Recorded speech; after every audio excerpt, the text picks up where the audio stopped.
many years ago, I was trying to take some money from Uzbekistan into Tajikistan, and it was for humanitarian work. And I was carrying a large sum of money. It was almost 200,000 US dollars, and it was in my my work bag, my suitcase, and my briefcase. And so I had to cross the border, but I knew that if I crossed the border and declared the money, they would take it from me, and I wouldn't get the money in.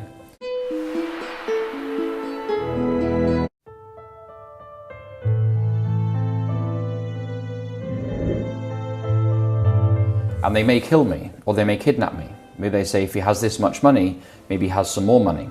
So I didn't want to declare that I had this much money. But on the other hand, I didn't want to walk across the bridge and not declare it and risk getting into trouble with the police on either side of the border and losing all the money and maybe being imprisoned. So this was a difficult choice to make.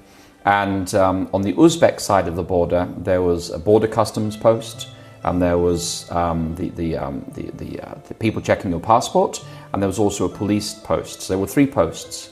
And then across the bridge, there was a red line on the bridge, which was the border.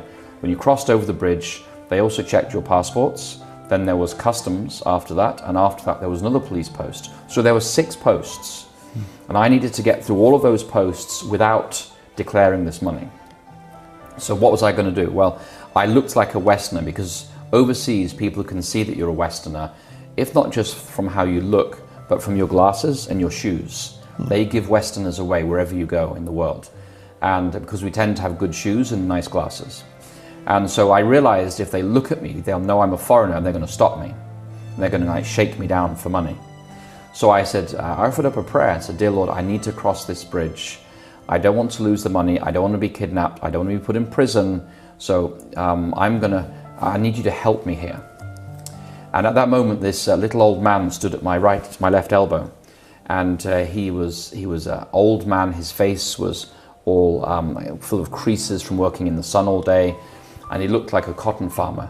And he had a Muslim prayer hat on his head, and he had a black cotton jacket on all the way down to the ground.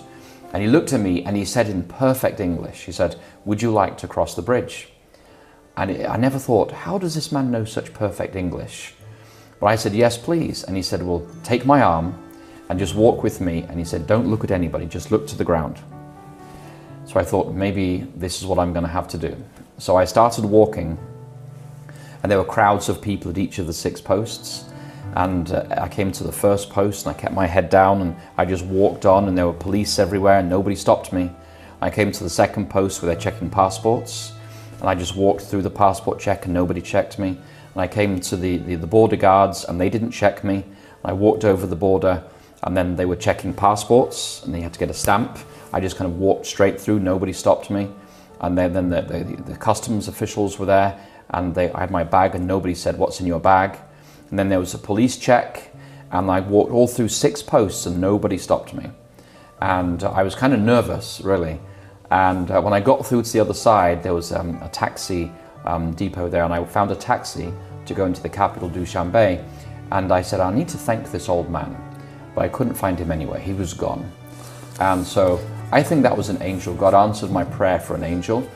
And I've learned over the years in the mission field that when you find yourself in a difficult situation, God knows about it.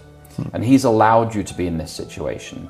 And so just like Paul and Silas in prison in Philippi, in the book of Acts, they were praising God while they were sitting in prison, because they knew that God is in control. And if God has allowed it to happen, He has a purpose. And if my eternal future is secure, and I know that I have the promise of eternal life, what am I going to be worried about? And so you can have a holy boldness for God, a courage to go places and do things that people think are really crazy and unwise and unsafe to do. But if you're a missionary for Jesus Christ and He's opening doors for you, then you walk through by faith and you trust Him with the outcome.